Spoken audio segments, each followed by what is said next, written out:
Hello my dear students, कैसे हो आप सब। मैं लोकेश अग्रवाल अकाउंट्स पर ट्रिपल ए में एक बार फिर आपका स्वागत करता हूं। दोस्तों, आज मैं आप लोगों के लिए शेयर कैपिटल से एक इंपॉर्टेंट टॉपिक यानी कि फॉरफीचर ऑफ शेयर्स, री इश्यू ऑफ शेयर्स और ट्रांसफर की जो रिजर्व में ट्रांसफर की एंट्री होती है, इन 3 पॉइंट्स को सिखाने वाला हूं। बेटा मैं आज आप लोगों को ऐसे गूढ़ रहस्य बताने वाला हूं जिनको सुन के आपको लगेगा हाँ यार अब तो कोई सवाल गलत हो ही नहीं सकता, क्योंकि बच्चों की जो फॉरफीचर, री इश्यू और रिजर्व की एंट्री में गलती होती है उस गलती को मैं स्ट्रांगली आप लोगों को बताने वाला हूं कि बेटा यहां पे ये वैल्यू आने वाली है। एक बार आप वो वैल्यू को याद कर लो कि यहां पे कौन सी वैल्यू जानी है, आपका सवाल गलत होगा ही नहीं। आइए बेटा सीखें। पहली बात तो बात करते हैं कि सर फॉरफीचर होता क्या है, शेयर फॉरफीचर बोलते किसको है। यार एक बंदा था, बहुत गंदा था, मैं उसको फोन करके पैसे मंगाता हूं, वो कहता है कल दूंगा, आऊंगा आता ही नहीं है। फर्स्ट कॉल पे मैंने बोला उसको फोन करके, आया ही नहीं। मुझे लगा कोई बात नहीं, सेकंड कॉल के टाइम आ जाएगा। सेकंड कॉल के टाइम फोन करके बोला भैया पैसे देने आओ, फिर नहीं आ रहा। फाइनल कॉल का वक्त आ गया, मुझे लगा शायद अब तो आ जाएगा, वो बंदा अभी भी नहीं आ रहा। मुझे उसके साथ क्या करना चाहिए बेटा बताओ? पुलिस केस कर दूं? क्या करूं?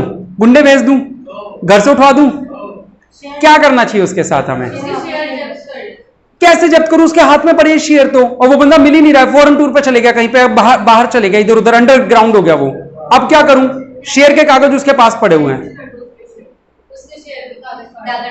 अब मैं उसको फोन करके पता क्या बोल रहा हूं, मेरी तो है ना, वो क्या कहते हैं, घड़ा भर चुका है तेरा तो पापों का, अब तेरे साथ क्या किया जा रहा है सुनना जरा।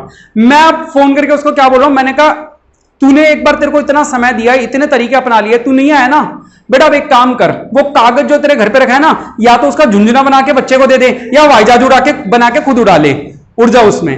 वो जो कागज शेयर का रखा है ना तेरे पास, शेयर का कागज तो मैंने अलॉटमेंट के लेटर के दिन ही भेज दिया था उसके पास। तो मैं उसको क्या बोलूंगा, या तो इसका झुंझुना बना ले या इसका हवाई जहाज बना ले और उड़ा दे इसको, है ना। अब तेरे नाम पे शेयर नहीं है। कह रहे ऐसे कैसे बोल रहा है तू? मैंने कहा नहीं, तू आगे बात तो कर, वो सामने तो आएगा ही नहीं, मेरे फोन पे जो मर्जी बोल दे, सामने आएगा तो पैसे देने पड़ेंगे। तो अब हमने क्या किया, उसके शेयर्स को जब्त कर लिया बिना उसके घर गए, उसके शेयर कैंसिल कर दिए। कैंसिल करने का तरीका क्या है? क्या मैंने उससे शेयर लिया? नहीं, मैंने उसके शेयर, मैंने बोला अब तेरे नाम से मैं अपने रजिस्टर से तेरा नाम हटा रहा हूं, काट रहा हूं तेरा नाम। इस सिचुएशन में जरा सोच के देखो बेटा, मुझे यानी कि कंपनी को फायदा हुआ या नुकसान हुआ? सब लोगों से जवाब चाहिए मुझे, फायदा हुआ या नुकसान हुआ? सोच के बताएंगे सब लोग। शुरुआत करते हैं। नुकसान हुआ मुझे, नुकसान हुआ, नुकसान दीप्ति, नुकसान हुआ मुझे, फायदा हुआ मुझे, हाँ नुकसान हुआ, फायदा, नुकसान हुआ, फायदा हुआ मुझे। क्यों हुआ बेटा मुझे फायदा? नुकसान हो रहा है क्योंकि उसके जो शेयर वो वापस ले लिया। हाँ, मैंने कहा इनकी चिड़िया ऊपर बना के उड़ा दे। अब तो मुझे फायदा कैसे हुआ? अगले का तो नुकसान हो रहा है नहीं हो रहा बात अलग है, मुझे फायदा कैसे हुआ? कुशाग्र बिल्कुल सही जवाब बेटा, परफेक्ट आंसर, मतलब क्लैपिंग होनी चाहिए उसके लिए तो यार। हाँ परफेक्ट आंसर भैया। एप्लीकेशन के दिन तो वो मेरे को पैसे देके गया था, 3 रुपए 2.5 रुपए जो भी देके गया उस दिन तो देके गया था। हो सकता है अलॉटमेंट भी दियो बंदे ने, क्योंकि गलती मैंने जो सवाल केस दिया, मैंने तो फर्स्ट कॉल से गलती बतानी चालू करी। बंदा फर्स्ट कॉल पे भी तो पैसे देके गया था, वो पैसे तो मेरी पॉकेट में पड़े हैं। लिए का मतलब फाड़ के पहन दिए, उस तेरे नाम के शेयर हटा, तो यानी मेरे पास जो उसके पैसे आए वही तो मैंने जब्त किए। जब्त करने का मीनिंग क्या होता है बेटा? जब्त करने का मीनिंग होता है कि हमारे पास जो तेरा पैसा पड़ा है वो हमने जब्त कर लिया, अब तेरे को वो पैसा वापस नहीं मिलेगा। चलो इस केस को छोड़ो, शेयर कैपिटल को छोड़ो, एक नॉर्मल सी बात करता हूं। मान लो आप है ना, इसकी शादी है, रेनू की शादी है, और रेनू की शादी में है ना इवेंट के लिए सभा को बुलाया हुआ है। अब सभा को इवेंट करना है, सभा को इन्होंने क्या किया, 1 लाख रुपए एडवांस दे दिए। अब शादी से पहले वाले दिन ये रेनू घर छोड़ के भाग गई। अब इसके पापा का फोन आया सभा के पास, सभा के पास फोन आया, कह रहे बेटा हमारी शादी कैंसिल हो गई है, दुल्हन अभी है नहीं, तो वो जो आपको इवेंट के 1 लाख रुपए दिए थे वो इवेंट अब नहीं करवाने, वापस दे जाओ, क्योंकि इवेंट तो कल करना है, अभी तक इसने खर्चा तो किया नहीं, कल करेगी ना सारा काम, तो कह रहे वो 1 लाख रुपए वापस दे जाओ। अब बताओ सभा क्या करेगी? भागने की क्या जरूरत है बेटा? तुमने कोई गलती करी है? भागी तो वो है ना, तुम क्यों भागोगी?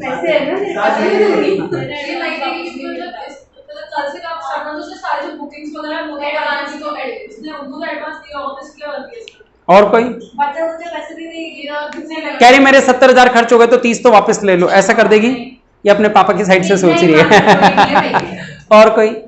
बेटा एडवांस का मीनिंग यही होता है कि अगर बाद में परफॉर्मेंस नहीं हुई तो आपको जो पैसा मिला है वो आपका जब्त हो गया। अभी मैंने है ना एडवांस फीस ले ली राघव से, ठीक है, एडवांस फीस ले ली। अब बाद में इसको समझ में नहीं आ रहा है या कोई भी रीजन है, ज्यादा पिटने के बाद इसने देखा रोज रोज पीट रहे हैं सर, पहले 3 दिन तो प्यार से रखा, अब पीटना चालू कर दिया, अब ये वापस जाना चाहता है, फीस लौटा दूंगा क्या? नहीं लौटाऊंगा। एडवांस आ गया, एडवांस तो जब्त हो गया, अब तेरे को आना है तो आ, नहीं आ, तेरे को काम करवाना है तो पूरी फीस दे दियो, नहीं करवाना है तो जो मेरे पास आ गया वो वापस नहीं मिलेगा। आओ उसकी भी बात करेंगे। चलो आई बात समझ में? तो एडवांस जो मिला हुआ होता है वो कभी भी फोरफिट, वो हमेशा फोरफिट होता है, कभी भी रिफंड नहीं करते। आ रही बात समझ में? चलो ठीक है, तो अब अपने टॉपिक पे आते हैं। फोरफीचर हमारे लिए फायदा है, क्यों है ये फायदा? कुछ अगर कहां ये पढ़ा था, मुझसे सुना था किसी इस चैप्टर में? चलो बहुत बढ़िया। आओ अच्छा चलो हाँ चलो कोई बात नहीं। अब मुद्दा कहां था कि फोरफीचर हमारे लिए नुकसान है या फायदा है? फायदा। फायदा डेबिट होता है या क्रेडिट? लगे हाथ ये भी बता दो। क्रेडिट, बिल्कुल सही जवाब। यानी कि शेयर फोरफीचर अकाउंट क्या होना चाहिए जर्नल एंट्री में? क्रेडिट, क्योंकि जब भी फायदे कोई चीज होते हैं, debit all expenses and losses, credit all income and gain, तो फोरफीचर एक इनकम है जो कि क्या होनी चाहिए? क्रेडिट। आओ इसकी जर्नल एंट्री बनाना सीखते हैं, ठीक है? फोकस रखना, कॉपी मत करना, क्योंकि फोटो तो मैं भेज दूंगा। फोकस रखें यहाँ पे आज के टॉपिक पे, बहुत इंपॉर्टेंट टॉपिक, 3 ही एंट्रीज हैं, बहुत ध्यान से। फोरफीचर की एंट्री क्या होती है जरा यहां सीखेंगे ध्यान से, जो मैं बताना चाह रहा हूं आप लोगों को। बेटा फोरफीचर के समय मेरी शेयर कैपिटल बढ़ रही है या कम हो रही है? जरा सोच के बताओ। शेयर कैपिटल जब इशू करता हूं तब बढ़ती है या कम होती है? जब इशू करता हूं तब कम होती है। शेयर कैपिटल डेबिट होती है क्रेडिट होती है इशू के एंट्रीज में? तो फिर कैपिटल क्रेडिट होने का मतलब कम होना बढ़ना? कैपिटल क्रेडिट हुई है, इसका मतलब कैपिटल कम हुई है बढ़ी है? शेयर इशू करने से पैसा आता है। शेयर कैपिटल आज कम करनी है हम लोगों को। आप बस इतना मान के चलो कि इशू की उल्टी एंट्री करनी है। फोरफीचर क्या है? इशू का उल्टा काम। इशू में शेयर इशू कर रहे हैं और फोरफीचर में क्या कर रहे हैं? शेयर जब्त कर रहे हैं। तो आज याद है आप लोगों को? चलो मैं एक बार बता देता हूं। इशू करते समय जर्नल एंट्रीज कुछ इस तरीके से होती हैं। Share first call debit to share capital, share final call debit to share capital, share allotment debit to share capital. हर बार शेयर कैपिटल क्या होता है? क्रेडिट होता है। आज क्या करना है सर? आज का बताओ आप तो।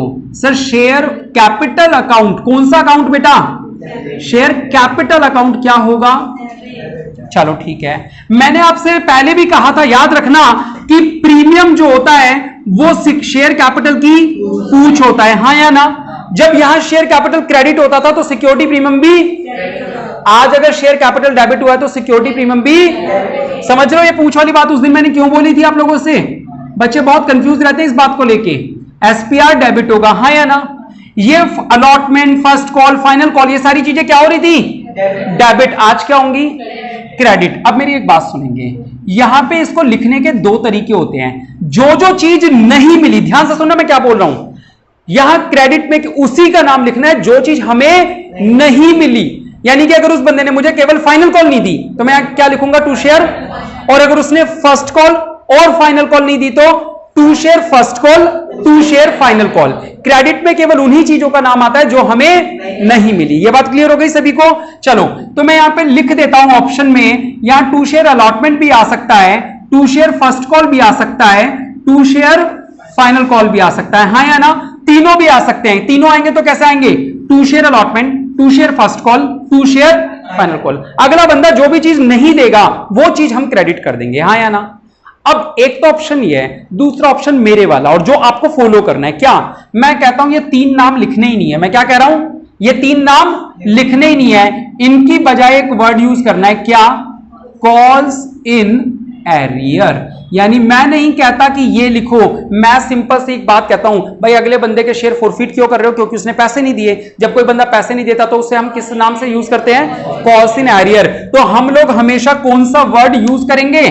Calls in arrear word use करेंगे, हाँ या ना? और सीबीएसई भी पिछले 3 से या 4 सालों से 2016 के करीब से कॉल्स इन एरियर वर्ड पे प्रेफर कर रहा है, यानी वो चाह रहा है, वो स्पेशली क्वेश्चन में लिख के देता है कि कॉल्स इन एरियर वर्ड से एंट्री पास करो। तो जिस बच्चे को इसकी एंट्री पता होती है अलॉटमेंट फर्स्ट कॉल, उसका आंसर रिजेक्ट हो जाता है क्योंकि उसने क्या मांगा है, कॉल्स इन एरियर। तो अब आप लोग इसकी तो प्रैक्टिस करेंगे ही नहीं, आप क्या वर्ड यूज करेंगे, calls in arrear he word use करेंगे। अच्छा, कॉल्स इन एरियर आज क्रेडिट क्यों हुआ पता है? जिस दिन मांगा था याद है, वो बंदा देने नहीं आया था, तो हम क्या करते थे, उस बंदे को डेबिट करते थे, हाँ या ना, और वो डेबिट ही रह जाता था, वो क्रेडिट होता ही नहीं था।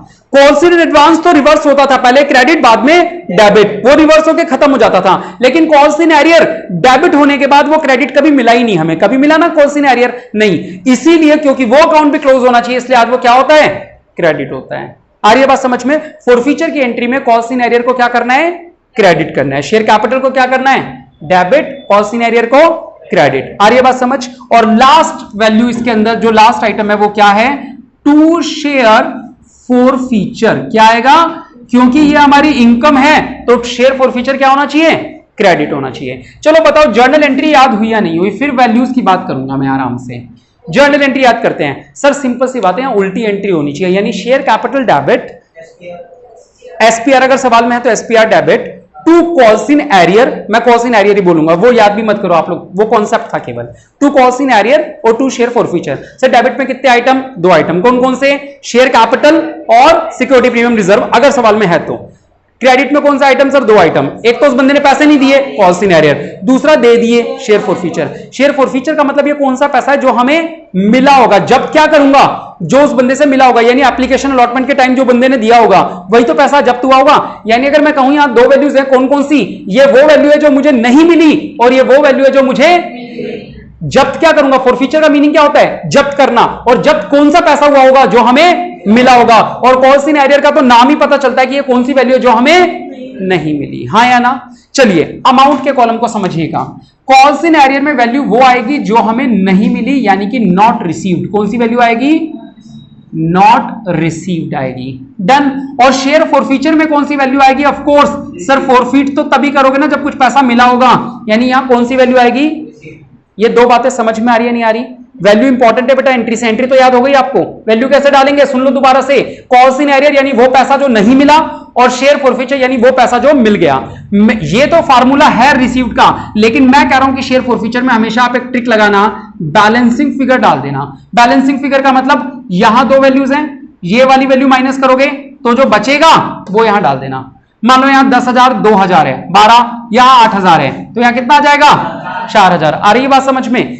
चाहो तो रिसीव्ड वाली डाल देना, लेकिन मैं प्रैक्टिस आपको करवाऊंगा किस चीज की, कि हमेशा क्या डालनी है आपको, बैलेंसिंग फिगर डालनी है। कोई डाउट किसी को नहीं? देखो बेटा बहुत छोटा सा कॉन्सेप्ट सिखा रहा हूं, लेकिन बहुत ज्यादा समय लेके सिखा रहा हूं ताकि दिमाग में भेजे में कॉन्सेप्ट जरूर जाए। सवाल तो आप लोग कर लेते हो, कॉन्सेप्ट आना चाहिए उसका। आ रहा है? चलो मुद्दा है कि सर शेयर कैपिटल में कौन सी जाती है। और मैंने आज की क्लास की जो बात शुरू करी थी, क्या कि बच्चे जो गलती करते हैं ना, उस गलती की शुरुआत इस पहली वैल्यू से ही हो जाती है। और मैं हमेशा आपको कहता हूं बेटा, अगर मैं आप लोगों को आगाह कर रहा हूं पहले से कि दूसरे बच्चे ये गलती करते हैं, तो हम इस गलती को नहीं करेंगे। आओ बेटा मैं आप लोगों को बताऊं शेयर कैपिटल में कौन सी वैल्यू आती है। शेयर कैपिटल में वैल्यू आती है कॉल्ड अप कैपिटल। कौन सी?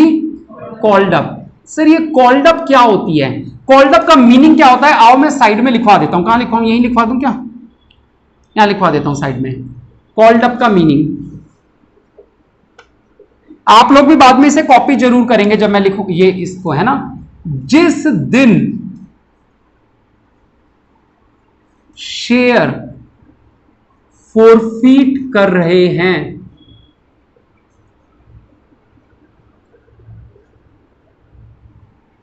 उस दिन तक कैपिटल के कितने रुपए मांगे। आप लोग भी बाद में हिंदी में ही लिखेंगे इसको। ये ही सबसे इंपॉर्टेंट टर्म है बेटा, called up capital. Called up capital का मतलब जिस दिन शेयर फॉरफीट कर रहे हैं उस दिन तक हमने उस बंदे से कितने रुपए मांगे। थोड़ी देर के लिए मैं एक सिचुएशन बना के दिखाता हूं आप लोगों को, बाद में सवाल भी आएंगे सेम सिचुएशन के। फिलहाल एक बार डमी सिचुएशंस क्रिएट करते हैं। Application allotment first call final call 3,3,2,2 इस तरीके से पैसा है, 10 रुपए हैं। मान लो उस बंदे ने क्या क्या नहीं दिया, उस बंदे ने फर्स्ट कॉल नहीं दी और फाइनल कॉल नहीं दी, और मुझे आया गुस्सा गुस्सा कब आएगा, फाइनल कॉल से पहले या फाइनल कॉल के बाद? तो मैं फोरफीट कब करूंगा? बताओ कॉल्ड अप कैपिटल कितनी है? बिल्कुल गलत जवाब। जिस दिन मैंने फोरफीट किए उस दिन तक कितने रुपए कैपिटल के मांगे? 3 और 3 6 और 2 8 और 2 सारी चीजें मांग ली या नहीं मांग ली? 6 रुपए मांगे थे क्या? मैं मिलने की बात कर रहा हूं या मांगने की बात कर रहा हूं? कॉल का मतलब क्या होता है? मांगना होता है ना कॉल्ड का मतलब, समझ रहे हो? तो यानी जिस दिन फोरफीट कर रहा हूं वहां पे कितने रुपए मांग लिए? ये बात समझ आई या नहीं आई? पक्का, अगर जरा सा भी डाउट है तो पूछ लो। जिस दिन शेयर फोरफीट कर रहा हूं उस दिन तक मैं उस बंदे से टोटल कितने रुपए मांग चुका हूं? आप लोग बताओ। मैं फाइनल कॉल के बाद फोरफीट कर रहा हूं, इसका मतलब मैंने उस बंदे से एप्लीकेशन भी ली होगी, मैंने उससे अलॉटमेंट भी बोली होगी, मैंने उसको फर्स्ट कॉल के लिए भी बोला होगा और उसको फाइनल कॉल के लिए भी बोला होगा। यानी कि जिस दिन, आपको यह लाइन देखनी है कि जिस दिन फोरफीट कर रहा हूं उस दिन तक कितने रुपए मांग लिए? 10 रुपए। आ रहा है समझ या नहीं आ रहा? चलिए बेटा, इस बंदे ने ना फर्स्ट कॉल नहीं दी, मुझे आया गुस्सा। इस बंदे ने ना अलॉटमेंट नहीं दी, फर्स्ट कॉल नहीं दी, 2 बार ऐसा कर दिया और अब मुझे आया गुस्सा, अब मेरा पारा चढ़ गया। मैंने कहा 2 बार के बाद तीसरी बार अपनी बेइज्जती नहीं करवानी मुझे फोन करके। मेरे को आया गुस्सा, मैंने शेयर फोरफीट कर लिया। बताओ मैंने कब शेयर फोरफीट किए होंगे? कब किए होंगे? फाइनल कॉल के बाद या फर्स्ट कॉल के बाद? ये लाइन समझ में आ रही है आपको? बाद में डिजाइन में बनवाऊंगा, ये लाइन में आ रही है समझ में? फर्स्ट कॉल के बाद फोरफीट किया। अब बताओ कॉल्ड अप कैपिटल, जिन्होंने पहले से चैप्टर पढ़ा हुआ है वो ना बोले बेटा। कॉल्ड अप कैपिटल बताओ कितने रुपए? क्यों सर? जिस दिन आपने फोरफीट किया उस दिन तक उससे 3 3 6 और 2 8 रुपए मांग लिए थे। आओ जरा सिचुएशन चेंज करते हैं। उस बंदे ने है ना मुझे फर्स्ट कॉल नहीं दी और मुझे आया गुस्सा, मैंने फर्स्ट कॉल के तुरंत बाद शेयर फोरफीट कर लिए। बताओ अब कितने रुपए रहे होंगे? बिल्कुल सही। मैं केवल चेक करना चाहता था कि कंफ्यूज तो नहीं हो रहे। ठीक है, फर्स्ट कॉल के बाद यानी जहां पे फोरफीट कर रहा हूं उस दिन तक कितने हो गए? 8 हो गए। क्लियर है? चलो मैं थोड़ा सा और टिपिकल केसेस को बनाता हूं। मैं कह रहा हूं कि सवाल कुछ इस तरीके से था कि शेयर 10 का था, 2 रुपए प्रीमियम था और यहां पे 3 रुपए प्रीमियम था, तो यहां कितना हो गया? 13 को ले लेते हैं अपन लोग। 4 4 4 4 8 और 2 10 और 3 13, इस तरीके से ले लें। 3 रुपए प्रीमियम को भी मैं कह रहा हूं टुकड़ों में ले रहा हूं। एक बार मैं यहां लिख रहा हूं 3 और एक बार यहां यहां लिख रहा हूं 2, यहां लिख रहा हूं 1। प्रीमियम भी टुकड़ों में ले सकता हूं। ठीक है, तो ये हो गया 3, ये हो गया क्या 2, ये हो गया 2, ये हो गया 3। ये कैपिटल की लाइन है, ये प्रीमियम की और ये टोटल ड्यू। आ रही है बात समझ? क्या आपको डिजाइन समझ में आया मैं क्या कहना चाह रहा हूं? शेयर 10 वाला है, 3 रुपए प्रीमियम, टोटल 13 रुपए का है। पैसे इन टुकड़ों में लेने हैं। इस 4 रुपए में 2 रुपए प्रीमियम के, 2 रुपए कैपिटल। इस 4 में 1 रुपया प्रीमियम का है, 3 रुपए कैपिटल, और ये तो कैपिटल के ही है। तो कैपिटल का टोटल 10 आ रहा होगा, 3 और 2 5 और 2 7 और 3 10। प्रीमियम का टोटल 3 आ रहा होगा और ये टोटल 13 आ रहा होगा। आ रहा है? चलिए अब केस पे चलते हैं। अपना पहला केस, मुझे इस बंदे ने ना फाइनल कॉल नहीं दी, मुझे आया गुस्सा, मैंने इसके शेयर फोरफीट कर लिए। बताओ बेटा कितने रुपए कॉल्ड अप कैपिटल में आएंगे? एक एक करके 10, बोलो कोई। 10 13 10 13 13 10 13 13 13 13 कसूर है ना, 13 कसूर। आओ बेटा यहां पे 13 कसूर नहीं है बेटा। आओ जरा ध्यान से देखेंगे, यहां मैंने एक वर्ड स्पेशल बोला है क्या? उस दिन तक कैपिटल के कितने रुपए। ये एंट्री में कौन सा वर्ड है बेटा? ये कैपिटल का वर्ड है। तो कैपिटल में कौन से वाली लाइन चेक करनी चाहिए? ड्यू वाली या कैपिटल वाली? जारी बात में दिमाग में, मैं इसीलिए केस को अभी क्लियर करना चाह रहा हूं, जब सवाल करेंगे तो ज्यादा क्लियर हो जाएगा। समझ में आ रहा है? तो यानी यहां पे अगर हम देखें तो कैपिटल के कितने हुए? 3 और 2 5 और 2 7 और 3 10, यानी कितना आ जाएगा? 10। चलिए सवाल चेंज करता हूं। मुझे उस बंदे से अलॉटमेंट नहीं मिला, फर्स्ट कॉल नहीं मिली, मुझे आया गुस्सा, मैंने शेयर फोरफीट कर लिए। जल्दी से बताओ। 7। सब लोग परफेक्टली पहचान गए कि कौन से वाली लाइन काउंट करनी है? कैपिटल वाली लाइन काउंट करनी है, क्योंकि वैल्यू डालनी किस में है? कैपिटल में। तो कैपिटल में डालनी है तो कॉल्ड अप कैपिटल भी तो चेक करेंगे ना। जा रही है भेजे में बात सभी के? क्लियर हो रहा है या कंफ्यूज हो रहे हो? क्लियर हो रहा है सभी को? चलिए ठीक है। लास्ट टॉपिक, चलो ये तो क्लियर हो गया, अब इसको तो और ज्यादा समझाने की जरूरत नहीं है कि कॉल्ड अप का मीनिंग क्या है। कॉल्ड अप का मीनिंग सभी को क्लियर हो गया।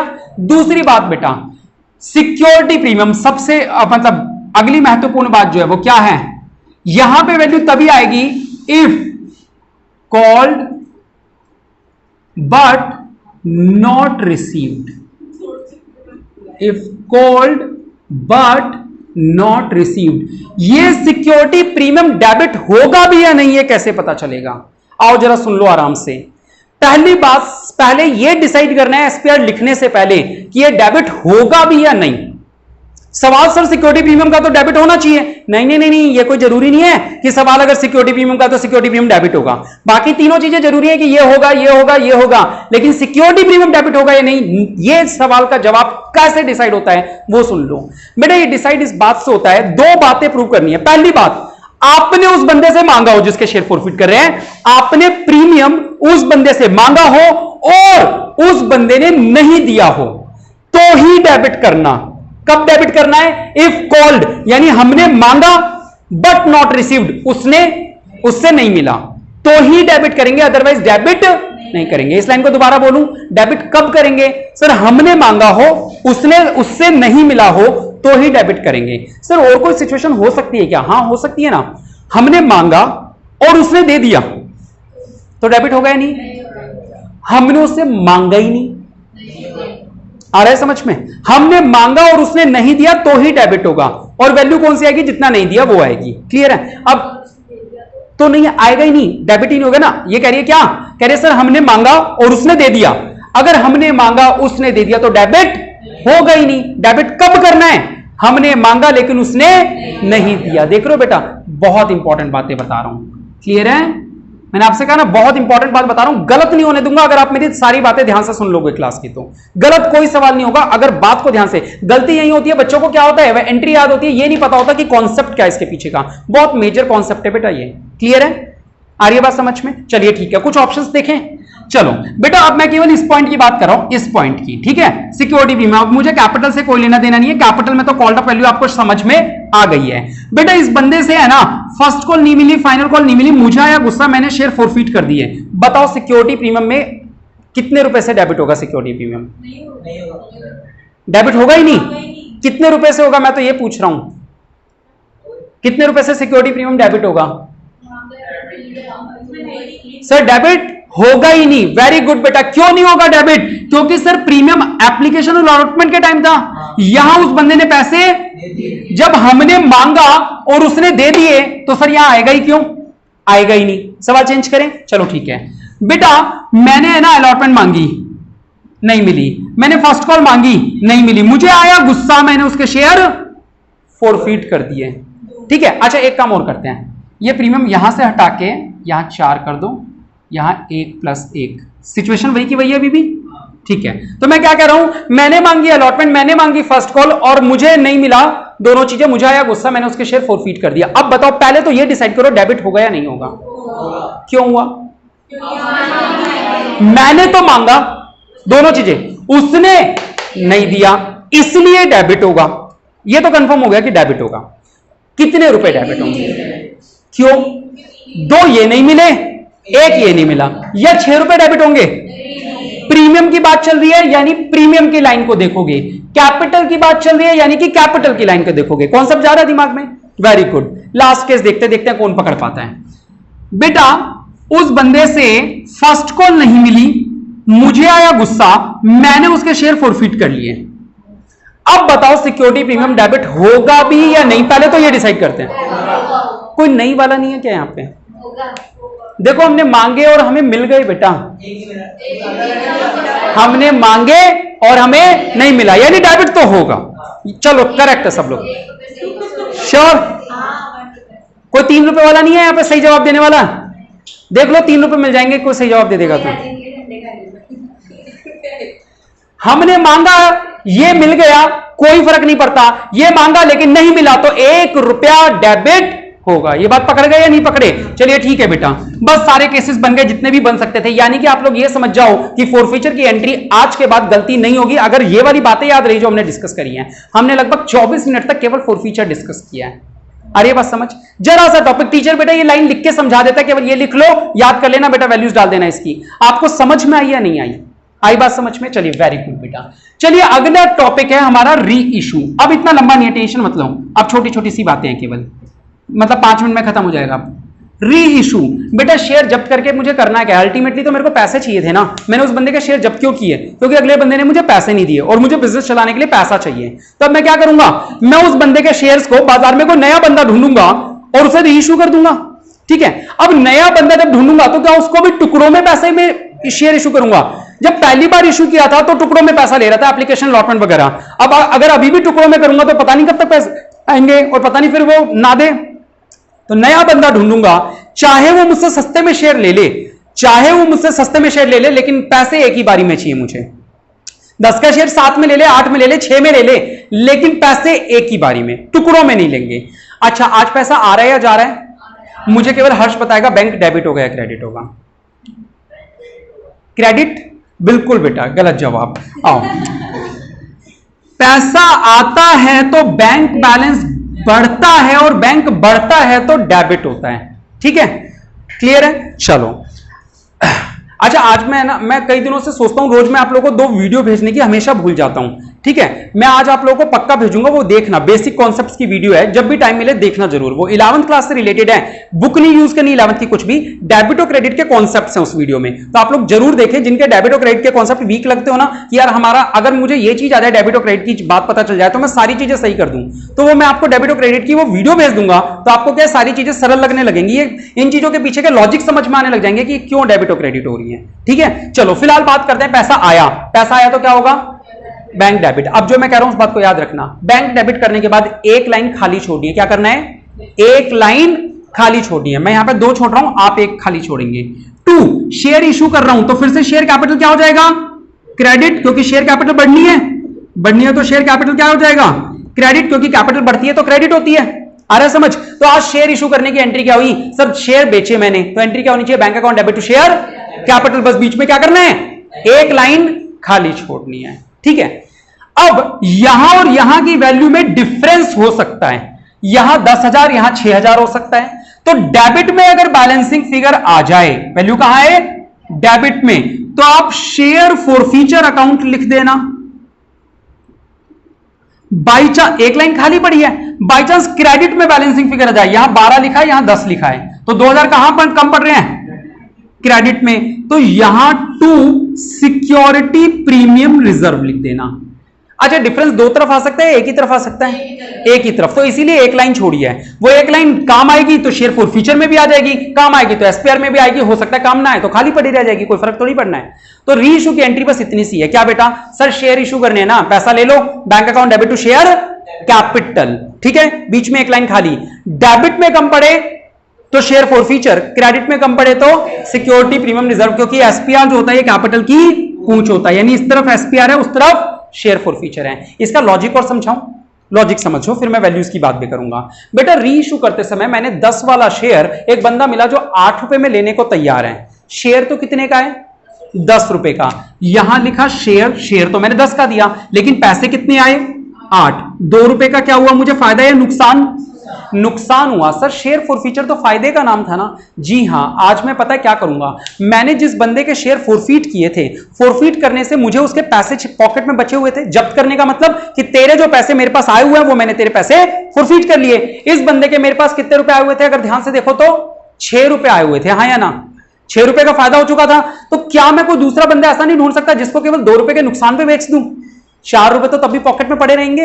यानी ये शेयर फॉरफीचर क्या कर रहे हैं? हम अपने फायदे में से थोड़ा सा खर्चा कर दे रहे हैं ताकि हमारे शेयर बाजार में बिक जाएं। शेयर फॉरफीचर आज डेबिट क्यों हुआ उसका रीजन समझा रहा हूं। समझ में आए तो अच्छी बात है, नहीं आए तो कोई फर्क नहीं पड़ता बेटा, पेपर में सवाल करके आना है, रीजन थोड़ी बताना है। मैं तो आपको बता रहा हूं कि शेयर फॉरफीचर डेबिट क्यों हुआ। आए तो अच्छी बात, नहीं आए तो कोई बात नहीं। शेयर फॉरफीचर डेबिट इसलिए हुआ कि यार मैं 10 वाला शेयर 8 में कर रहा हूं तो मेरा 2 रुपए का नुकसान हो रहा है, लेकिन मेरे 6 रुपए बचे भी तो थे जब मैंने उस बंदे के शेयर फॉरफीट किए थे। तो अगर 2 का नुकसान भी हो रहा है तो क्या फर्क पड़ता है? 4 रुपए तो तब भी मेरे बच गए, हाँ या ना? अरे बात समझ में। अब यही 4 रुपए से मैं आप लोगों को अगली एंट्री पे लेके जाता हूं, इसकी वैल्यूज बताऊंगा अभी मैं आप लोगों को।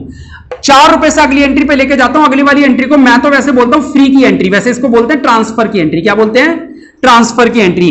कहते हैं सर शेयर फॉरफीचर का जो बैलेंस बच गया उस बैलेंस को ट्रांसफर कर दो कैपिटल रिजर्व में। Share forfeiture debit to capital reserve. इस अकाउंट का नाम क्या है बेटा?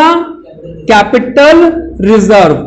ठीक है, कितने रुपए? सर यहां देखो आपने 6 रुपए कमाए थे, 4 और 2 6, 2 रुपए री इशू करने में नुकसान लग गया, तो कितने रुपए बच गए? रिजर्व आपको पता है मैं गुल्लक को बोलता हूं। 6 रुपए कमाए थे, 2 रुपए लुटाए थे, 4 रुपए अभी भी बच गए, क्या करोगे? उसको गुल्लक में डाल दोगे। कॉन्सेप्ट जा रहा है दिमाग में? 6 कमाए थे, 2 लुटाए थे, 4 रुपए जो बच गए वो गुल्लक में ट्रांसफर कर दोगे, यानी फोरफीचर से कहां ट्रांसफर कर दोगे? कैपिटल रिजर्व में। को रिजर्व का नाम क्या है? Capital reserve. अब जो मैं कहने जा रहा हूं वो 2-3 बातें और सुने, क्योंकि अमाउंट के कॉलम आप लोगों को पता है हमेशा इंपॉर्टेंट होते हैं। बेटा देखो, अमाउंट के कॉलम के लिए मैं आप लोगों को ऐसी चीज बताने जा रहा हूं। अभी जब मैं क्लास 12th में था सन 2005 में, बेटा मैं खुद एक गवर्नमेंट स्कूल हिंदी मीडियम का पढ़ा हुआ हूं, ठीक है, सीबीएसई बोर्ड, आरबीएसई नहीं, मैं दिल्ली से पढ़ा हुआ हूं। दिल्ली में सीबीएसई का हिंदी मीडियम इंग्लिश मीडियम दोनों होते हैं, तो सरकारी स्कूल हिंदी मीडियम का पढ़ा हुआ हूं मैंने। और आपको पता होगा कई बार सेल्फ स्टडी करी है अपनी, है ना, लाइफ टाइम हमेशा। तो मैं जब 12th क्लास के लिए पढ़ाई कर रहा था तो मैं इस एंट्री में बहुत पछताता था, परेशान हो जाता था। कभी यहां पे बैंक में कोई वैल्यू आ रही है, कभी कोई वैल्यू आ रही है, बहुत ज्यादा कंफ्यूजिंग था, बहुत ज्यादा परेशान हो गया। मैंने कहा बोर्ड एग्जाम्स आने वाले, मतलब दिसंबर ही था खैर उस टाइम तक। तो फिर मैंने क्या किया, बेटा इंग्लिश हिंदी मीडियम वाले बच्चों की आदत है, हम हमेशा इंग्लिश की हिंदी ढूंढते हैं, हर शब्द की हिंदी पकड़ लो। आपको जैसे मैं हमेशा रिवैल्यूएशन में बताता हूं, एप्रिशिएट का मतलब बढ़ना, डेप्रिशिएट का मतलब कम होना, फिर भी आप लोग गलती करते हो इंग्लिश मीडियम होने के बावजूद। हम हिंदी मीडियम वाले उसमें गलती नहीं करते, क्यों? हम तो रट लेते हैं ना, एप्रिशिएट का मतलब बढ़ना है, फिर हमारी टेंशन खत्म। ऐसे ही मैं आप लोगों को बताऊं, मैंने यहां पे एक क्रक्स निकाला था जो आज तक मैं हर बच्चे को कहता हूं, मैं कहता हूं आपको टेंशन ही नहीं है कौन सी वैल्यू डालनी, जिस वैल्यू के साथ सवाल में एट या फॉरवर्ड लगाओ, क्या लगाओ? एट या फॉरवर्ड लगाओ, वो जाएगी बैंक में। और जिस वैल्यू के साथ पेड वर्ड लगाओ, क्या लगाओ? पेड अप, वो कहां जाएगी? शेयर कैपिटल में। आप जो मैंने आज सवाल करवाए लास्ट वाले से जस्ट पहले वाले सवाल, री इशू के पॉइंट पढ़ के देखो, जो 2-3 अपन ने टेबल बनाई, अपन ने कम से कम 3-4 टेबल बनाई हैं। सबसे लास्ट वाला छोड़ देना, सबसे लास्ट वाला छोड़ देना, उससे पहले वाले सवाल देखें, जो सबसे लास्ट मैंने करवाया जय वाला, उसको छोड़ के उससे पहले वाला देखें। आपको पक्का वहां पे 2 शब्द री इशू के पॉइंट में जरूर नजर आ रहे होंगे, एट और पेड पक्का कहीं ना कहीं दिख रहा होगा। फुल्ली पेड, फुल्ली का मतलब एक शेयर कितने का होता है? 10 का, तो 10 रुपए कहां आएंगे? यहां पे। और कितने में किया, वो एट पक्का लिखा होगा, लिखा हुआ है ना, वो एट वाली रकम कहां जाएगी? बैंक में जाएगी। आ रहा है समझ में? अब जितने भी सवाल मैं अभी करवाऊंगा कल की क्लास में, मैं आप लोगों को बहुत सारे सवाल करवाऊंगा इसके इशू के, फॉरफीचर इशू रिजर्व के, तो आप देखोगे हर सवाल का एक ही पैटर्न है, एट के साथ जो वैल्यू लिखी हो या फोर के साथ जो वैल्यू लिखी हो वो यहां लिख देना, और पेड के साथ जो वैल्यू लिखी हो वो कहां लिख देना? शेयर कैपिटल में लिख देना। बोले बात याद रहेगी? ठीक है। एक और राज की बात, अगर किसी सवाल में पेड अप गिवन ना हो, पेड वर्ड लिखा ही ना हो, सर आपने तो बोला था पेड आएगा ही आएगा, पेड ही वर्ड नहीं आया, तो पिछली एंट्री में जो कॉल्ड अप में मल्टीप्लाई किया था ना, वही वैल्यू यहां ले लेना। अगर यहां 7 था तो 7 ले लेना, यहां 8 था तो 8 ले लेना। कब? अगर री इशू वाली लाइन में पेड वर्ड गिवन ही नहीं है। री इशू की लाइन पूरी पढ़ ली, उसमें कहीं पेड है ही नहीं, तो सर पेड नहीं है तो खाली थोड़ी छोड़ देंगे, तो क्या होगा? जो कॉल्ड है वही पेड होगा। आ रही है बात समझ में? पक्का? चलिए ठीक है, ये एंट्री समझ में आ गई। मैंने कहा था ज्यादा समय नहीं लगेगा रीइशू में, रीइशू समझ में आ गई। ट्रांसफर तो सबको पता चल गया होगा कि शेयर फॉरफीचर क्रेडिट हो रखा है, तो क्या करना है इसको? डेबिट। और कहां करना है इसको ट्रांसफर? Capital reserve. अब मैं इसके नीचे एक फार्मूला लिख रहा हूं बेटा, कैपिटल रिजर्व में एक फार्मूला लिख रहा हूं, इसकी जो वैल्यू आएगी वो कैसे आएगी? वर्किंग नोट से। कैसे आएगी इसकी वैल्यू? Working note. और वर्किंग नोट क्या है जरा ध्यान से सुनना, क्रेडिट माइनस डेबिट। फार्मूला क्या है बेटा? Credit minus debit. आओ सर ये फार्मूला कैसे बना? 6 रुपए क्रेडिट हुए थे, फॉरफीचर क्रेडिट कितने से हुआ था? डेबिट कितने से हुआ था? 2 रुपए से। तो 6 माइनस 2 कितना आ जाएगा? यही तो है। बस एक चीज और याद रखना, ये तब था जब जितने शेयर हमने फॉरफिट किया अगर सारे रीइशू कर दिए तो, मान लो मैंने 200 शेयर फॉरफिट किए, 200 के 200 रीइशू हो गए तो ठीक है, लेकिन अगर नहीं हुए, कम रीइशू हुए तो एक फार्मूले में थोड़ा सा एक्सटेंशन है। क्या है जरा ध्यान से देखेंगे। क्या करना है? बहुत ईजी है फार्मूला, ये याद हुआ, क्रेडिट माइनस डेबिट। अब क्रेडिट वाला एक ब्रैकेट के अंदर दिख रहा है आप लोगों को, इसको मल्टीप्लाई और डिवाइड करना है, पता है किससे? नंबर ऑफ शेयर से। किससे?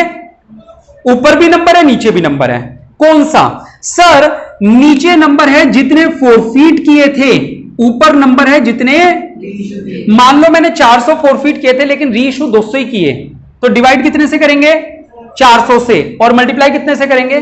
ठीक है ये। अच्छा और मान लो 400 फॉरफिट किए थे, 400 रीइशू हो गए तो क्रेडिट माइनस डेबिट लगा सकते हैं। अगर ये पूरा ही लगा दो तो भी क्या फर्क पड़ेगा? सोचो, मैंने ऊपर भी 400 लिखा, नीचे भी 400 लिखा, 400 से 400 कट गया तो बचा क्या, क्रेडिट माइनस डेबिट। यानी मैं तो ये कह रहा हूं आप हर सिचुएशन में, चाहे पूरे इशू किए हो चाहे पूरे इशू ना किए हो, आप हर सिचुएशन में फार्मूला लगाओगे और मैं आपको गारंटी से कह सकता हूं ये फार्मूला आप ढूंढ के दिखा दो, आपको कहीं नहीं मिलेगा बेटा। जैसे वो प्रोराटा टेबल मैंने बनाई हुई है उसी तरीके से फार्मूला मैंने बनाया हुआ है। और लास्ट एंट्री की वैल्यू निकालना मैं आपको गारंटी से कह रहा हूं, आप अपनी क्लास के इंटेलिजेंट बच्चे से पूछो, लास्ट एंट्री की वैल्यू वो लोग निकाल नहीं पाते हैं, यहां पे आके वैल्यू गलत हो जाती है। तो इसकी वैल्यू कैसे निकलेगी सर, क्रेडिट माइनस डेबिट तो समझ में आ गया, ये क्रेडिट हुआ था ये डेबिट हुआ, लेकिन क्रेडिट को मल्टीप्लाई और डिवाइड करना है किससे, नंबर से। कौन से नंबर सर, डिवाइड करना है फोरफीट से और मल्टीप्लाई करना है रीइश्यू से।